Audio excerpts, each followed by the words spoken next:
Gentleman yields. The gentleman from Nevada, Mr. Horsford, is recognized. Thank you very much, Mr. Chairman, and to the ranking member for this hearing, and thank you, Director Chopra, for returning to discuss the continued consumer protection efforts that your Bureau has undertaken since we last spoke.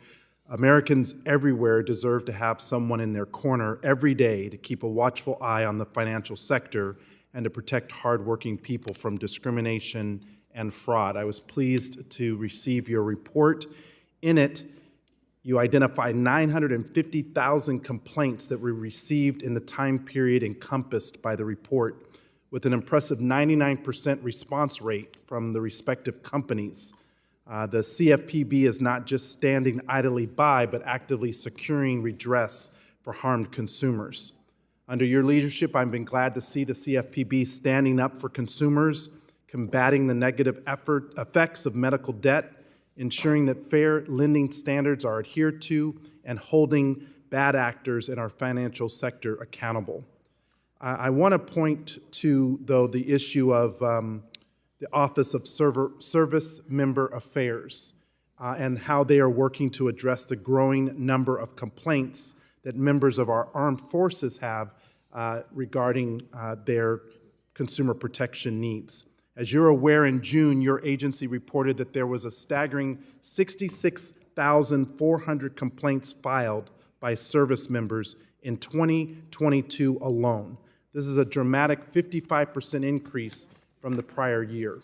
Unfortunately, for my home state of Nevada, the volume of complaints from service members ranks third in the country on a per capita basis. So, Director Chopra, your report on service member affairs shows that active duty personnel are 76% more likely to become victims of identity theft than the general population. What are your insights into why this may be the cause? What characteristics make them most susceptible to theft? And what recommendations do you have to further protect from this abuse? Well, we have seen time and time again service members, active duty service members' personal data being weaponized. It used to just take the form of putting a fake debt on their credit report and bullying them into paying something they didn't owe. Now it's even getting more sophisticated. We see that all sorts of data companies are collecting information on military personnel. Identity theft is one piece. There's real national security implications. We don't just care about these families because, they serve our country. They are often the canary in the coal mine for everyone else, and that's why we put a lot of attention on it. I'm glad you are. As you said, it does take attention away from national security. It has serious negative effects on morale and even interrupt their service if it's not addressed. So I look forward to working with you on that issue. Private identity verification companies are fortunately able to prevent some of these issues. So now I'm glad that while the CFPB has enhanced capabilities to protect these populations, fraudulent applications and identity theft can be disastrous for any American.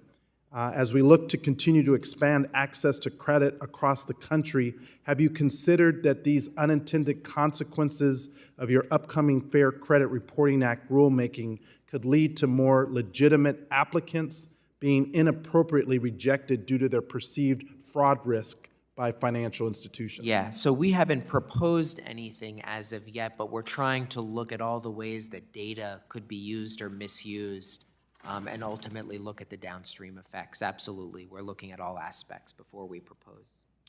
Thank you. Dr. Chopra, I've also been pleased to see that the CFPB has brought about enforcement actions to curtail the unscrupulous actors in the credit repair marketplace. Unfortunately, in industry rife with malpractice, there are still bad actors operating in blatant violation of your recent court ruling regarding deceptive telemarketing practices. The Bureau should apply this decision uniformly across the credit repair space to protect our most vulnerable consumers from being scammed by products that will actually do little to improve their credit. Do you believe that there is a benefit to providing clear, consistent guidance regarding the telemarketing sales rules, advance fee prohibition in order to prevent bad actors from continuing to take advantage of consumers? Yeah, and the telemarketing sales rule is not, while we enforce it, it's not administered by the CFPB. The FTC is the one that issues rules and guidance, but I think certainly as these scams develop, we can have a conversation with them about that. Thank you very much. I look forward to continuing to work with you. I yield back.